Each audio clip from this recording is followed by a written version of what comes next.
Presencia Universitaria, La Entrevista.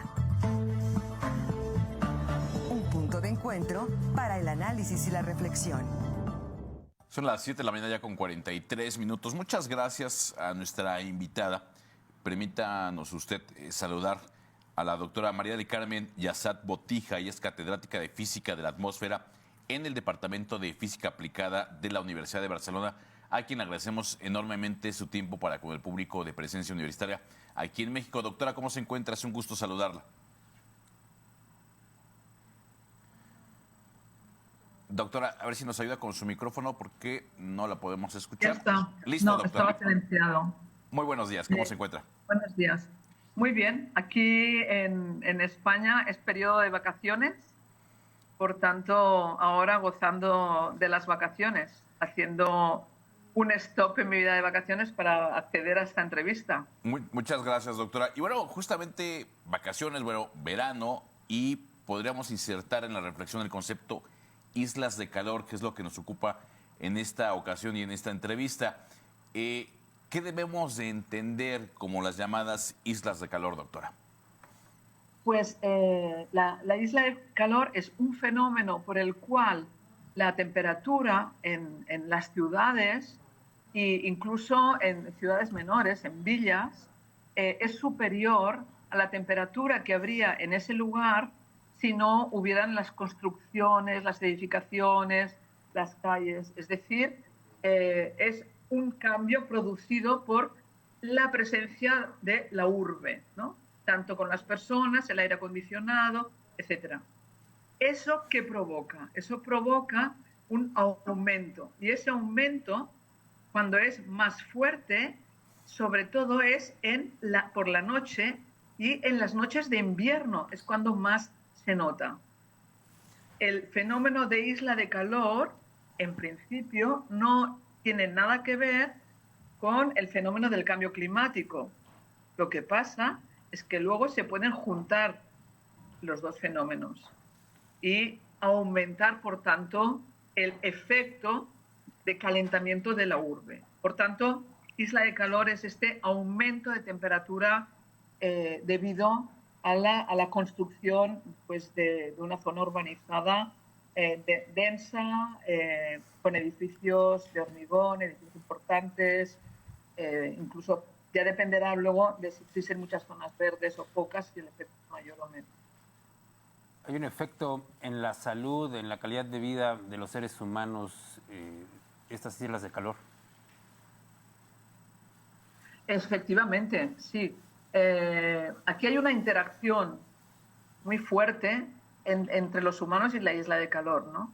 En primer lugar, si el fenómeno de la isla de calor urbano se une al aumento de temperatura debido al cambio climático, eso crea aumentos muy elevados que afectan a la salud, afectan sobre todo a las personas de más de 60 años, a las criaturas, a los niños más pequeños de 2 años y después a aquellas personas que están enfermas, personas que tienen mayor vulnerabilidad desde el punto de vista de la salud, o a también personas que tienen mayor vulnerabilidad económica porque no pueden refugiarse en zonas más frescas. Y eso produce afectaciones, por ejemplo, en el corazón, y está demostrado el aumento de mortandad. Y eso, sobre todo, pues en zonas con ese aumento de temperatura debido a isla de calor y debido a olas de calor. Ahora, doctora, desde la ciencia, desde el conocimiento, ¿se pueden generar recomendaciones para la planificación urbana y evitar justamente, en la medida de lo posible, el impacto que se genera a partir de las llamadas islas de calor? Sí, sí que se puede dar recomendaciones. La primera es el aumento de zonas verdes, porque eso evita que la isla de calor, ese efecto sea tan elevado, ¿no? Pues el aumento de parques, si es posible el aumento de riego, ¿no? De esos parques, de esas zonas, lo que hace es refrescar el ambiente. También se aconseja hoy en día, ante el problema pues, de ese aumento de temperatura, pues los techos, diríamos, los terrados encima de las casas, pues pintarlos de blanco o también pues poner zonas, aunque sea con césped artificial, ¿no? Y eso también disminuye ese calentamiento. Y luego ya tendríamos el tema de que el propio ser humano, por ejemplo, para no tener calor, lo que hace es poner aire acondicionado. Y ese aire acondicionado, a su vez, calienta mucho más y aumenta el efecto de isla de calor. Por tanto, también hemos de buscar todas las formas de ventilación posibles para disminuir la necesidad de poner aire acondicionado siempre que sea posible hacerlo. Ahora, este tema del... Sí, continúa. No, esas son algunas y se han hecho estudios científicos. Nosotros aquí en Barcelona hemos hecho estudios de cómo podemos llegar a disminuir casi cerca de 2 grados en situaciones ya de olas de calor, más el efecto de isla urbana, que en Barcelona es una ciudad que tiene una densidad de más de 16.000 personas por kilómetro cuadrado, es muy grande, pues en ese caso, utilizando estas medidas verdes, que llamaríamos, la temperatura puede disminuir 2 grados. ¿Qué tan recientes son esos estudios sobre las islas de calor? Le comento porque, por ejemplo, en México, muy particularmente donde estamos en Querétaro, pues las políticas públicas todavía están encaminadas a la construcción de puentes, la construcción de más zonas urbanas y al poco respeto a las zonas, a las áreas naturales. En ese sentido, ¿qué tanto se ha podido permear en las políticas públicas? Bien, el tema de las islas de calor se empezó a estudiar ya hace mucho tiempo. Lo que pasa que es cierto que, claro, en su ciudad quizá no es, en primer lugar, por la altura de la propia ciudad, en segundo lugar, pues por el propio clima, a lo mejor no se detectaba tan fuertemente, pero es un fenómeno estudiado y, por tanto, sobre el que se alerta ya desde hará más de 30 años que tenemos los estudios y se insiste mucho, sobre todo en el campo de la geografía, se estudia mucho el tema isla de calor, ¿no? Hoy en día, además, con las imágenes de satélite, pues en el caso, por ejemplo, de su ciudad, pues se podría también determinar muy bien si existe este fenómeno. Y eso, entonces, lo que lleva es, a nivel de políticas públicas, a intentar luchar, pues, por esas superficies y que sean más verdes o superficies en que combinemos, ¿no? Que no sea tanto cemento. O sea, el cemento duro, el tipo de material también utilizado para las vías por donde transcurren los coches, todo esto realmente calienta mucho la ciudad. Entonces, ahora también se está analizando materiales de construcción. Es cierto que en las políticas públicas cuesta introducirlo, pero lo primero es que hay que demostrar en cada sitio, ¿no? Hay que demostrar a los políticos que realmente se está produciendo ese fenómeno, que vean los datos, que vean que realmente eso está afectando a su ciudad, ¿no? Y está afectando a personas. Porque los estudios también del aumento de ingresos hospitalarios también ya se vienen haciendo pues hará una decena de años y sobre todo se han incrementado con este aumento de temperatura. Doctora, no sé si he respondido. Gracias, doctora. Tenemos que ir cerrando ya la conversación.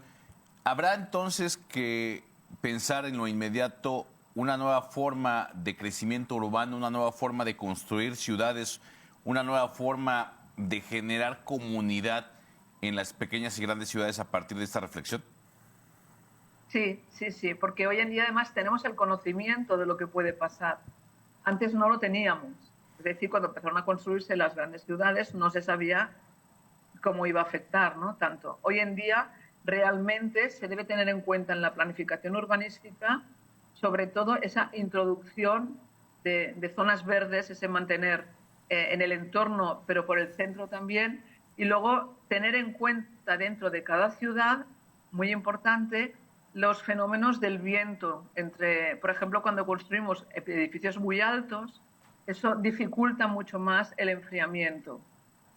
Entonces, estas ciudades también con grandes rascacielos, pues su efecto, aunque la densidad sea pequeña de población, el efecto de isla de calor también puede ser muy importante.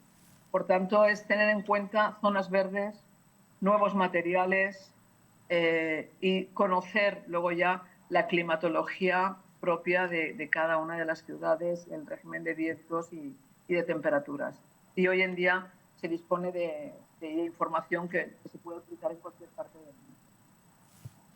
Doctora, ¿hay alguna zona, alguna ciudad que ya sea un ejemplo en esta forma en la que se podría en un futuro tener ciudades que tengan un menor efecto de estas islas de calor? Bueno, o sea, en que se hayan, no, porque casi todas las ciudades en este momento sí que hay ciudades europeas que están intentando abordar el tema, pues aumentando zona verde, ¿no? Y en la propia ciudad de Barcelona se está también intentando hacer, pero hay ciudades en las que es muy difícil actuar porque son muy antiguas y tienen un tramado difícil. Ciertamente, donde sí que se han construido alguna ciudad, pero tampoco es que sea un ejemplo modélico a seguir, es en China. China, creo que, si no me equivoco, ha construido alguna ciudad que considera ciudad como ejemplo de ciudad sostenible. Pero al lado también han construido ciudades totalmente insostenibles, ¿no? Es correcto. Pero existen ahora, pero para tenerlo presente en los ejemplos, sobre todo sería importante en aquellas de nueva creación o en aquellas, ¿no? Creo que en el caso de su ciudad está aumentando la población considerablemente, pues tener en cuenta, por ejemplo, pues favorecer zonas frescas para la población, intentando disminuir también el uso de aire acondicionado o calefacción en diferentes entornos, ¿no? O en algunos entornos en los que no sería estrictamente necesario. Hay medidas que sí que se toman hoy en día, y esto se está tomando en España, de poner unas temperaturas estándar, porque hay una tendencia a que en invierno pongamos la calefacción muy alta y eso aumenta el fenómeno de la isla de calor. Pues bajar esa calefacción, mirar cuáles son las temperaturas adecuadas para trabajos en la oficina, por ejemplo. Doctora, le agradecemos enormemente su tiempo con este espacio acá en México. Muchas gracias y esperamos tenerla próximamente aquí mismo en Presencia Universitaria. Muchas gracias a ustedes. Buenas tardes o buenos días allí. Buenos días acá. Buenas tardes allá. Gracias a la doctora María del Carmen Yassat Botija, catedrática de Física de la Atmósfera en el Departamento de Física Aplicada de la Universidad de Barcelona. Hasta en tanto, doctora. Que tenga buen día. Igualmente.